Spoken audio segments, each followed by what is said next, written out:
So I talked about before with the community service fund, budgeting was right on. The fund balance did come down as a budgeted use of fund balance, so there's a planned reduction there. Those programs are sitting healthy. And then the last page I was going to talk about is page 15, which compares the district's expenditures by program to the profiles data from the NDE. So it gives averages of all the districts and just to kind of benchmark and show where Robbinsdale lines up. In total, slightly higher than the 7-county metro area average. So there are some fluctuations between line items, but that's just due to how some districts code certain expenses. Not saying it's right or wrong, but just there can be variances there as well. But overall, right in line and pretty consistent over the past couple of years. So that's my quick run through the EAS, kind of the highlights I wanted to key in on. So if there's anything you have questions on or would like to discuss further. Hey, are there any questions from the board members? This question, Okay. can you kind of refer to that special education issue that you mentioned before? Can you talk about that more? Yep. Part of the requirements for the time and effort documentation is all employees who work 100% on special ed need a semi-annual time certification. All employees who work part of their time in special ed, part of their time not, are required to have a monthly personnel activity report completed. And there was five individuals whose personnel activity report wasn't completed timely. It was completed this fall, but the requirement is that it's done timely. So at the end of the day, the district did do those to document the time, but because they weren't done in a time. Yeah. This is probably more of a Dennis question, but on page 4, the information on open enrollment out versus open enrollment in specifies charter schools. Is 287, they're not included as numbers? No. Okay.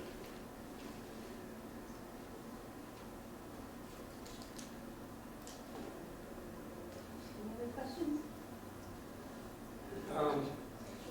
Just a couple of things. The 9.6% reserve is basically that 12.9 or 13 million divided by operating funds, The general fund. the whole general. General fund total expenditures. Oh, okay. And that's the one that we have, this is 5%. Fund balance target. Minimum target. Okay. And so the 12.9 or 13 million, from what I understand, looking through the big report that I was on page 1, on like page 74 or something, looks like the revenue basically is up 1.7 million, expenses are down 2.5 million. But the largest portion of that is about 8.7 million because of the refinance bonds. So does that sound accurate?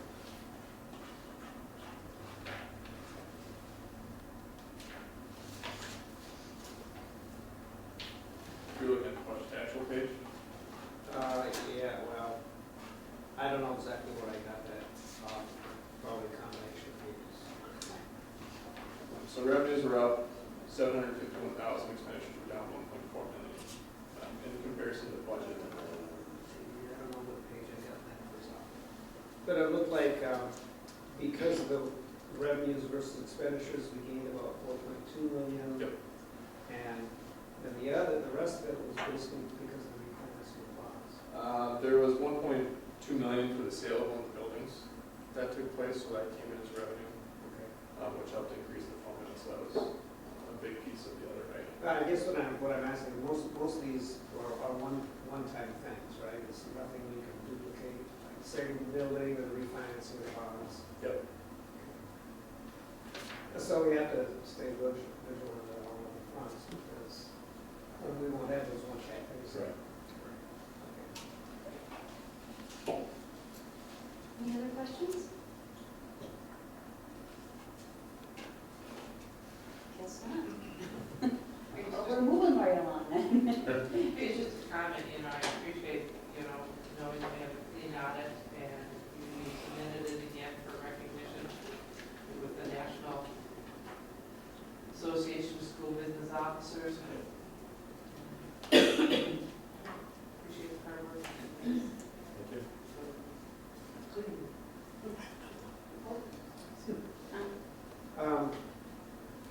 Looking at the extracurricular activities, accounts activities, there were a couple places in there where it said that, you mentioned about establishing procedures to provide assurances that all cash collections are recorded in the accounting records. Is that an important thing you think we need to do going forward? That we aren't really doing yet? Given the nature of the student activity accounts and how those funds are received and handled, it's just the standard finding that every district will get whenever they're received off-site the way they are. It's not centralized receiving, there's not controls in place. I mean, receipts aren't issued every time a student brings in money. So it's those kind of processes where it'd probably be more cumbersome to try and put the controls in place to eliminate the finding than to just kind of accept it moving forward. It's usually not a great deal of money, but I have heard rumors at times that that money is not well accounted for in some activities. So I'm wondering if there's something that we should be doing that's worth doing that wouldn't be more of an expense than we might save by money for. And you're saying probably not. Well, I mean, you can always put in other ways of reviewing the process of how they're brought in and handled, do more internal auditing per se throughout the year. The audit did not show any discrepancies then, because the committees that, and different. No, the point is, it can't they show, watch that money really the close. point is, it can't show discrepancies because we Right. have good records of those. No, but what I'm saying is when you're reporting to the group that you're serving with, whether it's football boosters or PTSO board, you're presenting your dollars consistently at every meeting. Discrepancies would show up if the group as a whole is watching that. I don't think those are the accounts we're talking about. I'm not sure. I thought student activity accounts were controlled by students, not the accounts that are controlled by parent groups. But maybe it's changed. There'll be students, About the extracurricular activities. there'll be student accounts, they'll have a program, an advisor. We do test the disbursements to make sure that there is support and that there is the proper approval. We are doing a block proof of cash to verify that things are getting through. That what does get to the bank is going through properly. It's just on the receipt side. So if an advisor collects money but doesn't turn it in, we have no way of knowing that. So that's where the question comes in of how would you put a control Okay, to so it's there. I guess part of the question is booster clubs and those types of things. Do we have any jurisdiction over them, or are they pretty much independent, they take care of their own finances? Booster clubs would be, Does that kind of come under this heading of extracurriculars? Okay. This might be the time for a little bit of a tutorial. You did mention, not in the session, but you did refer to the OPEB funds. And rephrase what you said, then, Jen, can you just kind of talk about that, the OPEB funds? Because we haven't talked about this in a while. I just want to refresh my memory about how that works. OPEB is the district's liability that's determined by an actuary for post-employment. I remember most of it, but So in 2009, the district issued bonds to fund that liability. Set up a irrevocable trust. Yeah. So those funds are set aside strictly for use for covering OPEB costs. So the district can draw out of the OPEB trust to cover costs for retirees as well as an implicit or an additional cost the district incurs by having retirees on the plan. So when you look at the pool of retirees, the premium will go up if you have the older the population. So that increment, you can reimburse the operating funds from the trust. right. And So you have that, but did 18. you mention some kind of a variance? You mentioned the OPEB bonds, and I can't remember exactly what you said, but you did have some. Related to the debt payment piece, Yeah. when it came to budgeting, the district didn't include the payments on OPEB bonds as part of the budget. The payments were made as they should have been, but there was a little budget variance. Just because it was, the district was under budget by, or over budget by 3.2 million. So the payments were made as they should be, Yeah. and the revenue was there to account for that. It just didn't get into the budget as an expenditure. Well, wasn't it offset, or wasn't it budget? Was it reported as an expenditure?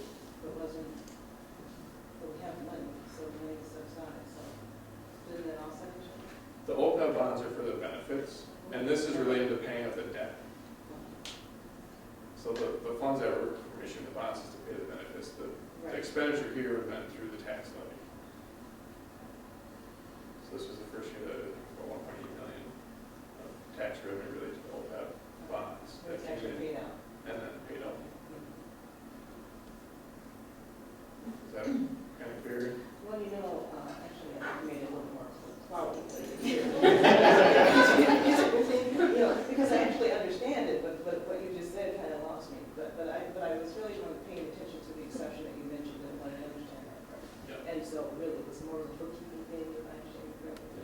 Just in the budget process. So Exactly, it's more of a budget bookkeeping. The main point is it's Yeah. more of a bookkeeping thing, and so that's what I was hoping to hear. Yep. That's all. Thank you. Any other questions, comments? Guess not. Well, thank you so much for being here. Do you have anything else to add? We have 5 I just minutes. want to basically thank Jeff and John and the rest of the department for all the hard work. I know with transition years, Tom retired, and so with Beth transitioning into the accounting department, and with Jeff now being here all year, there's things that just take time, and it's a grueling process sometimes. Just really appreciate their hard work. Thank you. We appreciate it also. John's worn a lot of hats. Yeah. Jeff, has the financial advisory committee, have they received this yet? Yeah. Are they gonna make an opinion at some point? We didn't talk about that, but, I'm not sure. if You know, last year. It's something that was, They got it before the Oh. but we reviewed it. It's pretty good. Yeah, we kind of went through the CAFR with